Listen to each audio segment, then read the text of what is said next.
Imagine standing in a place untouched by the hurried pace of our world. The air is cool and smells of damp earth, decaying leaves, sweet blossoms, sunbeams through the canopy, light filtering down, dappling the forest floor in shifting patterns. Ancient oaks, gnarled and spreading, slender elegant birches, towering pines reaching skyward, maples with broad green leaves. This is not just a collection of trees, it is a community, a living, breathing cathedral of nature. Beneath this canopy, life thrives. This incredible richness of life, which we call biodiversity, is the cornerstone of a healthy forest. It is not merely a collection of different species living in the same place, it is a complex, interwoven network of relationships. Each organism, from the tallest tree to the tiniest microbe in the soil, has a role to play. Think of it as a vast, intricate web. Every thread represents a species, and every connection is a relationship. The more threads it has, the more resilient it becomes to change and disturbance. A diverse forest provides countless niches or specialized roles for wildlife. The hollows in an old oak tree offer shelter for owls and bats. Now let us travel to a very different kind of forest. From a distance it may look green and lush, but as you get closer, a strange uniformity becomes apparent. The trees are all the same species, often fast-growing pines. Eucalyptus, planted in unnervingly straight rows, like soldiers on parade, they are all the same age, all the same height. There is no variation, no sense of history or natural growth. This is a monoculture plantation, a forest designed not by nature, but by industry. A place where the primary goal is not to foster life.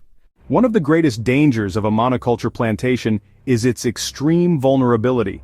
In a natural forest, the variety of species creates a buffer against disease and pests. If a particular insect attacks one type of tree, its spread is slowed by other resistant species.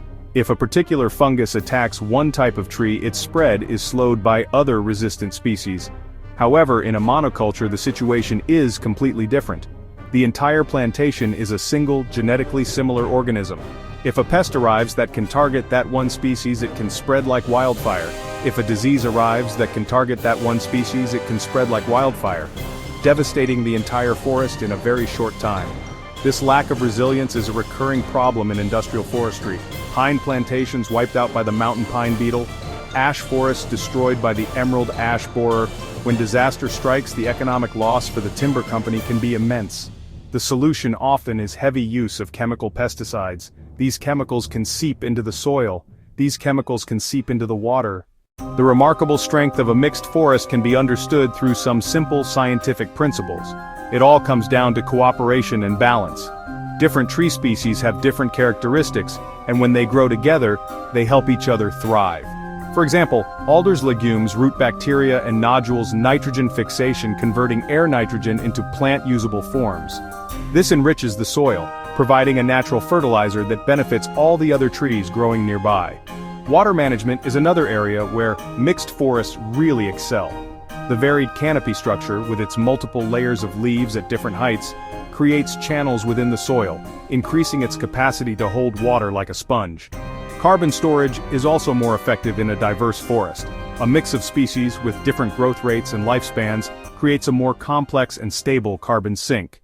The health of our forests is inextricably linked to the well-being of human communities. A healthy, diverse forest is a source of immense wealth, providing a wide range of resources that can support local economies in a sustainable way. For generations, people have relied on these woodlands for timber for building, firewood for fuel, medicinal plants for traditional remedies. They have harvested mushrooms, berries, nuts, honey, providing both food and a source of income. This type of economy, based on a variety of products, is resilient and can be maintained for generations without destroying the forest itself. It could involve ecotourism, where visitors come to experience the beauty and wildlife of the forest, providing jobs for local guides, lodges, artisans. Monoculture plantations, on the other hand, often create a very different social and economic landscape. They are typically owned by large, often foreign corporations, and the profits are rarely invested back into the local community. The fate of our planet's forests is not a distant, abstract problem.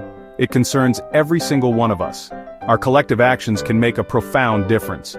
The first step is to foster a deeper understanding and appreciation for the importance of forest biodiversity.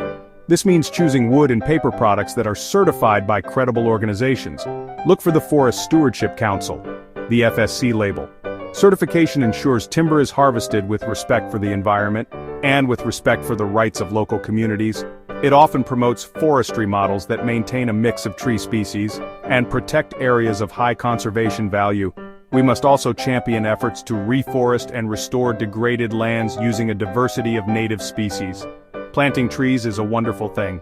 Reforestation projects should aim to recreate the complexity of a natural forest. Plant native trees, plant native shrubs, plant other native plants.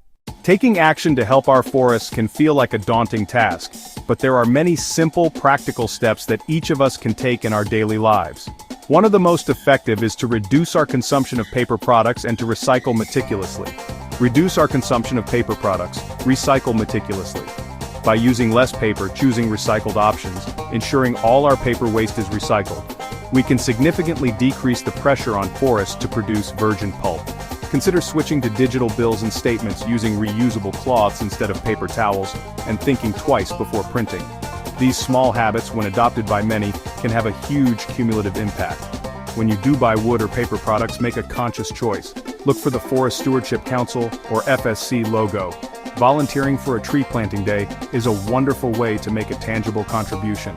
You can help to remove invasive species that threaten native ecosystems. Let us return, one last time, to that thriving mixed forest. The morning mist is lifting and the air is alive with the chorus of birdsong. A squirrel scampers up the rough bark of an ancient oak, its cheeks full of acorns. Below, a young sapling, a different species entirely, pushes its way through the leaf litter, reaching for a patch of sunlight. Everywhere you look, there is evidence of cooperation, competition, and renewal. It is a system in perfect dynamic balance. It is not a nostalgic dream of a long-lost past, but a living, achievable goal for the future. We can choose to restore biodiversity, to manage our resources wisely, and to rebuild the complex, resilient ecosystems that have sustained life on this planet for eons. As we work to protect and restore these vital ecosystems, we will find that we are also restoring something within ourselves,